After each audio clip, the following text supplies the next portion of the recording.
අපි බලමු 2021 ප්‍රශ්න පත්‍රය. 2021 ප්‍රශ්න පත්‍රයේ පළවෙනි ප්‍රශ්නේ අපෙන් අහන්නේ මානව හෘදය අයත් වන්නේ පාත සඳහන් කුමන සංවිධාන මට්ටමකටද කියලා.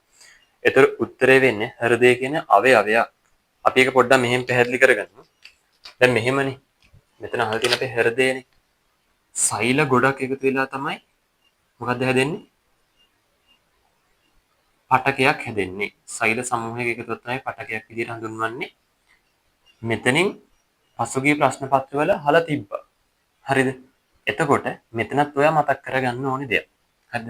සෛල ගොඩක් එකතු වෙලා එහෙනම් සෛල ගොඩක් සමූහයලා තමයි පටකයක් හැදෙන්නේ. පටක ගොඩක් එකතු වෙලා තමයි අවයවයක් හැදෙන්නේ. අවයවයක්.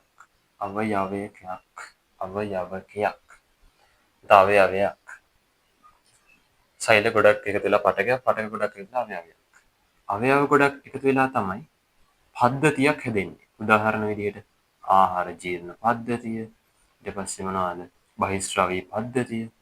මෙන්න මෙහෙම පද්ධති ගොඩක් එකතු වෙලා තමයි සමූහ වශයෙන් ජීවියෙක් නිර්මාණය වෙන්නේ. ජීවියෙක් කියන්නේ පද්ධති ගොඩක එකතුවක්. ඔන්න ඕක මුලින් මතකේ තියාගන්න ඕනේ. හරිද? එතකොට එකට උත්තරේ වෙන්නේ 3. එකට උත්තරේ වෙන්නේ 3.